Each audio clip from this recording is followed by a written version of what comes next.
Hi, this is Ben with Blue Boot Media. This is part 2 of our After Effects tutorial on the bouncing ball. If you missed part 1, the link is in the description below. Okay, so now we're going to create our ball.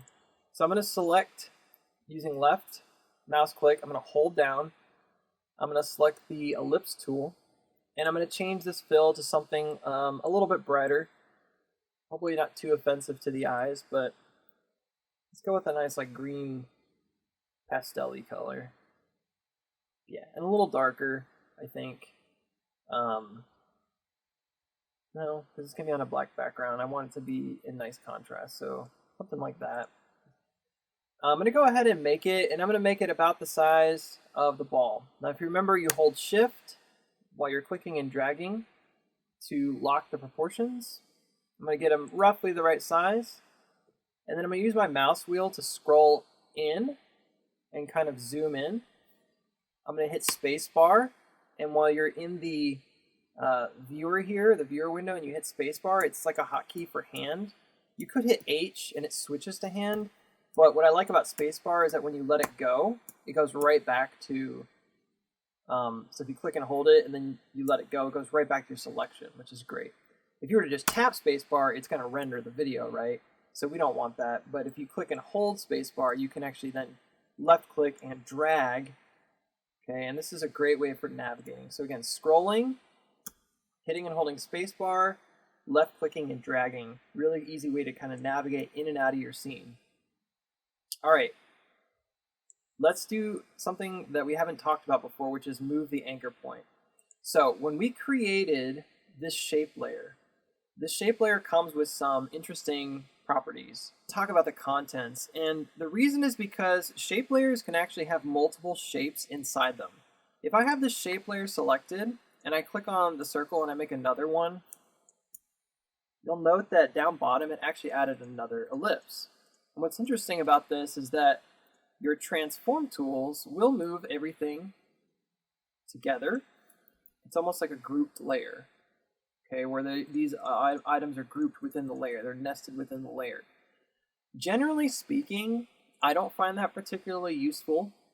I actually prefer to use what's called a null object layer if I'm going to nest a layer with another layer.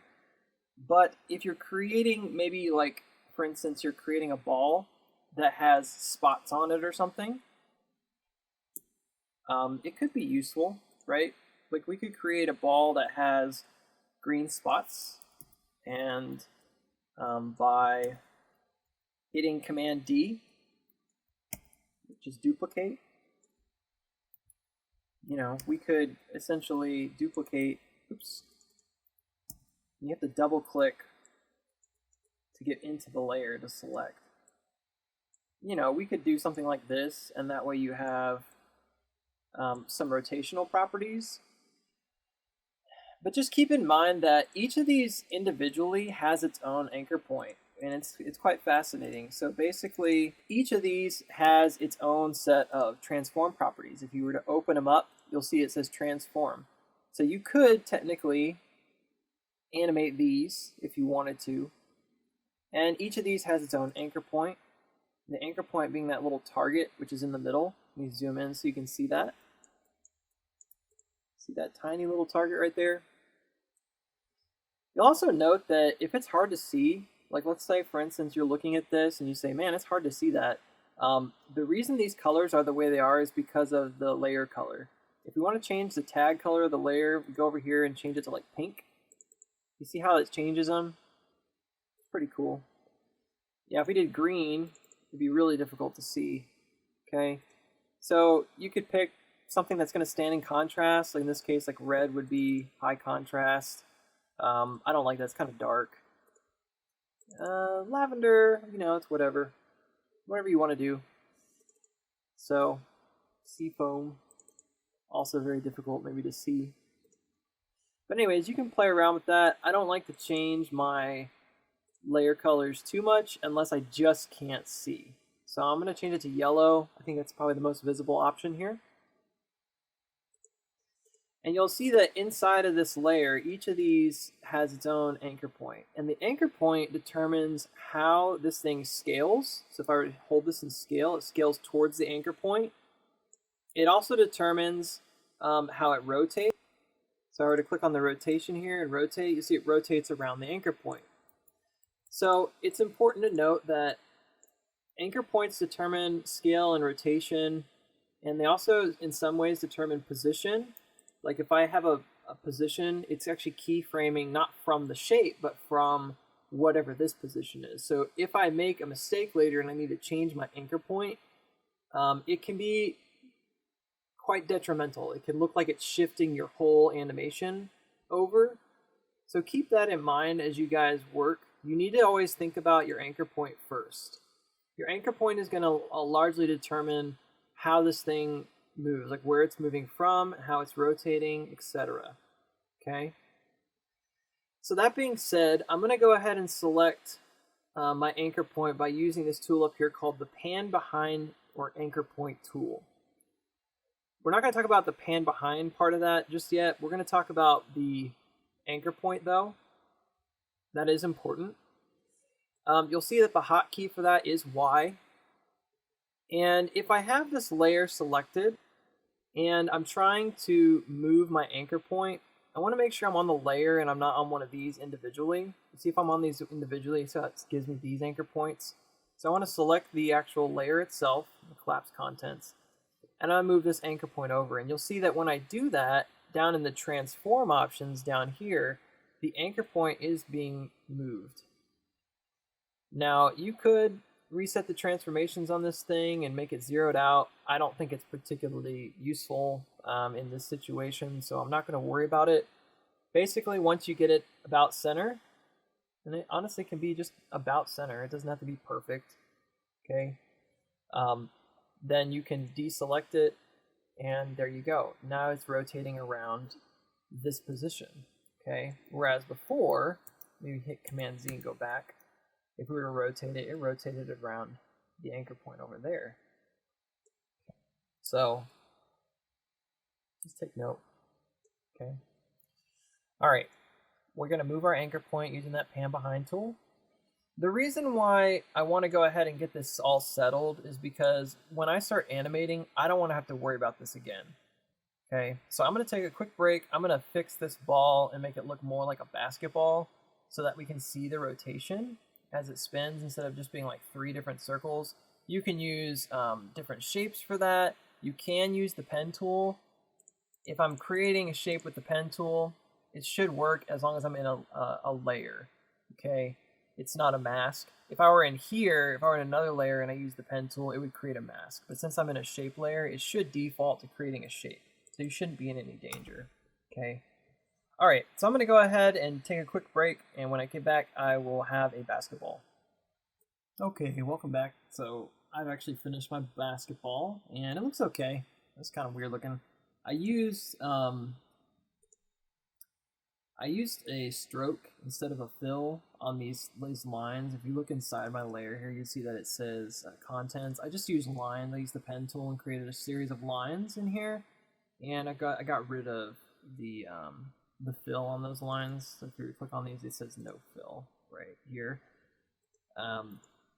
It doesn't matter. The reason why I'm going to do this is so that you can help see the rotation, because I do want to use rotation in this animation. That being said, this rotation is not going to be quite accurate, right? Because if this thing were really rotating, all of these lines and whatnot would be changing, right? They'd be shifting around the ball. So it might look a little awkward as it's rotating, but just to get an idea of how it's rotating, I want to go ahead and draw those lines in there. So I'm going to rename this layer basketball. If you guys picked a different kind of ball, like a tennis ball or a ping pong ball or whatever, you can obviously make it look like you want it to look. And I'm going to go ahead and get it into its starting position, okay, which is up top here off the screen. The first thing I'm going to want to do is go ahead and keyframe this out. I'm going to collapse the contents. I'm going to go ahead and select position. And I'm just going to keyframe the position to start. So all I'm going to do is work my way through this, and after I've keyframed that position, remember auto key means that if you were to move the scrubber and then you move the ball, it's going to automatically create a keyframe for you. So what I'm going to do is find the topmost positions, right there, and then find the bottom positions.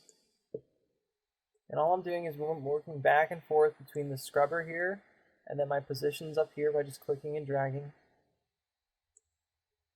Looks pretty good. Good, good, good. Yep, there we go.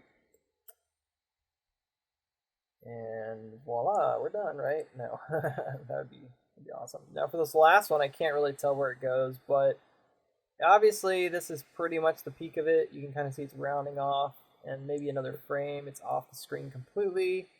So I'm going to do that and just see where it is. Now, you'll notice it's moving really oddly. At this point, I don't need the reference anymore. As long as it's matching those keyframes, I don't need the reference, but it doesn't look right, does it? And the reason is because this ball is acting according to gravity. There's physics involved. It's slowing out of its initial position and going in full speed to this. It's bouncing, right? And then slowing as it goes to the top position of the next one. As gravity starts acting upon it, it slows its ascent, and then it speeds its descent. And that goes on throughout the duration. So one of the issues that you're going to notice right off the bat, I'm going to go ahead and hide that background, is that if I were to hit spacebar and render this, this looks awful. This looks completely wrong. And if you were to stop here and show this off, everyone would be like, oh, that's so wonderful. That's great. Yeah, looks good. Good job. Right? We're not going for little Timmy animations here. We're going to go for big boy animations or big girl animations. And we're going to make it really good. So what I want to do is just start looking at this and take note of what's going on. So in between each of these keyframes, the computer has interpolated, it's decided how it's going to get from here to here. And most of the time, it's going to sort of round out how it gets from one to the other. Now, we don't mind the rounding so much on the very top positions, where it's kind of rolling over the top. That makes sense, but the bottom, it should not be going through like a U or a W, right? Like it shouldn't be rolling through there. It's kind of come in sharply and then bounce, right? Almost like a V and less like a U. We talk about arcs a lot in animation because that is one of the 12 principles of animation is arcs. All objects move in an arc with the exception of some very few things like maybe a robot or something like that, or a train, right? Almost every living object moves in an arc. And even objects like projectiles, right, will arc. And that's basically because of gravity. And so we are going to respect the arcs here. We want to sort of define them. So the first thing I'm going to do is I'm going to start manipulating these curves. In order to do that, you don't have to really mess with anything down bottom, though there is a graph editor, and we can kind of go over that maybe a little later if we want to look at it. We want to just take the simplest approach. And the simplest approach on this one is to simply just select these points. So I'm going to select this first point, and I'm going to grab the little handlebar here, and I'm going to sort of just drag this out. And for these ones on top, I'm going to do the same thing. I actually want them to be a little bit broader. We don't want to go too crazy, right? If we do this, it's going to look weird, right? It's going to look like it's traveling like left to right way too far. But we do want it to be a little bit rounder, okay? Not a lot, just a little bit. All right, and these tangents should look pretty flat, okay? And you are looking for a little bit of consistency, but notice that this is not perfectly consistent. I think that's a good thing. When a ball hits a surface, it's going to go off that surface at different angles depending on what that surface is. In this case, in our reference video, it was just a floor in a garage. It probably doesn't have that many imperfections, but the ball itself also has some imperfections. And, you know, more than likely that garage is not perfectly level. So that being said, if you see that it's not 100% even on every bump, don't worry about it. Like, it's okay. That's probably because of the unevenness of the ground, and that's normal. And it actually will give your ball more believability, right? Not necessarily realism, but believability, right? Perfection looks unbelievable to us. So go ahead and leave it if it doesn't look quite right. Now for these bottom ones, this is where things are going to get a little tricky, because on these bottom ones, if we were to try to adjust, you'll notice that it stays, okay, as a curved surface. Now you could tuck these all the way in, and that's going to get pretty close to what you want, but if you were to look really closely,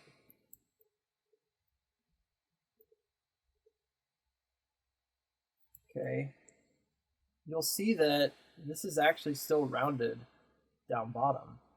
So there is a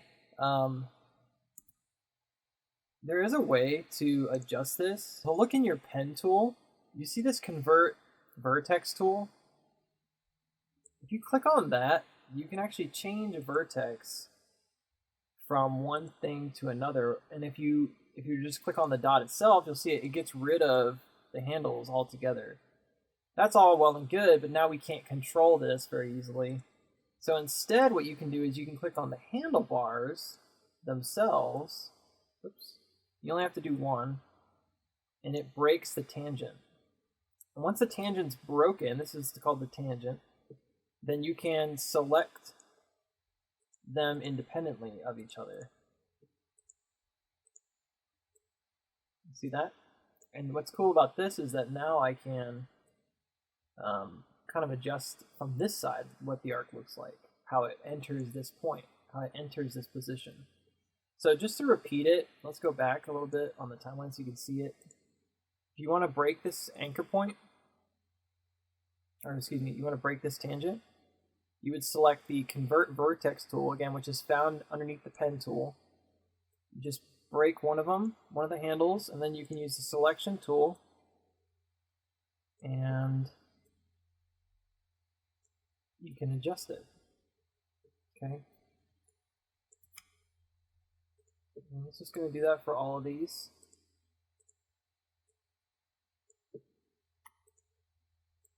And now I have a much more realistic motion path. So if I hit Spacebar, looks good. At least it's hitting and it's bouncing at the right arc. The timing, though, is very wonky. And timing is another principle of animation. Timing being how quickly things move, how they move from one keyframe to another keyframe, how the overall animation is timed out. We know that the timing for this isn't wrong because we timed it from an actual video. So why does it look so wrong? Well, if you look again at the way that it's interpolating between keyframes, you'll see that these are equal spaced, these little dots. And each of these dots represents a frame of animation. If we were to scrub through real slow, you can see it's moving all the way up and then all the way back down according to each of these little dots. So each of these dots is like a drawn frame, if you will. Okay, the computer's rendering out those frames. Why does that not look right? Well, remember gravity? Remember gravity, that thing? It is going to be affected by gravity, and so it's going to speed up as it goes towards the ground. It's going to bounce at a pretty harsh velocity, right? Because force is being displaced after the air inside the ball recoils, right? It stretches the ball out, the ball recoils, and then it's shot upward. And a lot of that force does go into the ground, and that's why it doesn't go as high, right? It doesn't go as high the second bounce. So this is like physics 101, right? Every time it hits the ground, it loses energy, and it's also losing momentum as well as it moves forward in space. So up in space, it's losing energy. That's why it goes a little less higher each time, a little lower each time, I should say. And then as it's moving forward, it's also kind of slowing a little bit. We're not going to notice that slow as much. And again, we timed it out left to right. So the terms of the timing left to right, it should be fine. But the timing up and down right now is super weird. So what we're going to do is we're going to actually make it so that it speeds into these and out of these frames, and then it slows as it gets towards the top of each of these. There's multiple ways of doing this. If you want to do it manually, we could create keyframes. Like we could go back here. We could create a keyframe and we could pull this position up, and that would jam a lot more keyframe or a lot more of these little dots in between those two. Or we could just use a really simple tool that After Effects has, and I think that's what we're going to do for this, and that is the ease in and ease out tool. So the ease in and ease out tool, again, is based on another of the principles of animation, which is slow in, slow out, ease in, ease out. And slow ins and slow outs are this idea that when things move through positions, a lot of times when we're moving into a position, if you were to wave your hand back and forth, you're going to find that your hand actually slows into the position that it's going to end up in. In this case, it's the only slowing that's happening is when it's going up to the top before it changes direction. So what we're going to do is on the timeline, and I'm going to start here just so you can see it. If you were to right click and go down to Keyframe Assistant, you'll see there's some options here. There's one called Easy Ease In, Easy Ease Out, and then Easy Ease, which is also F9 on your keyboard. We're going to select Easy Ease. What Easy Ease does is it essentially slows the animation as it approaches this keyframe, slows it by putting more frames closer to this keyframe. You see how they all shifted up? And then as it goes out, it also slows it. And that looks okay. So I'm going to do it again for this one. Easy Ease. And you see how they all shifted up? And then the last one, which is still an upper frame, you can't see it on the screen. I'm going to go ahead and select Easy Ease. Great. Now, for this first video, or for this first one, I'm not going to do an easy ease. I'm going to do an ease out. The reason is because for this very first one, it's not coming and then going. It's actually just going. So if it's just going, we're just going to ease out of this keyframe. Plus, I think this is where it's dropped. So it makes sense, okay, that this would just be ease out.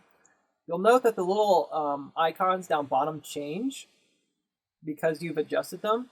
That can be kind of a headache. Let's say if we got here later and we wanted to change this, we can't simply just like go in here and like adjust it, right? But there is a hotkey for that. If you click Command on your keyboard and you hit left mouse click, it actually just kind of resets the key, which is really nice to know. Command Z. So if you ever make a mistake, let's say you accidentally did this one, right? And you turn this into like an ease, and you're like, uh-oh, how do I undo that? Easy enough. No pun intended. You hit Command, left click, and I'm gonna do it one more time, and there you go. Now let's watch it. Okay, better. Better. It still looks weird, right? One thing is that there's no rotation happening. Okay. Also, even though we got those eases in, it does look a little odd, right? I think some of it might be the motion paths that we've drawn out, but it does almost look like it sort of stops, doesn't it? It's like gets up to the top, it's almost too slow, and then kind of moves forward. So at this point, I'm going to go ahead and save the project, and you've got a bouncing ball. So we've got our keyframes here. We have generally the timing that we want. It does look a little odd right now still. Looks a little too floaty. There's not enough weight, but it's there, right? We got the guts. So in part 2, we're going to move forward on all of the refining processes. Okay?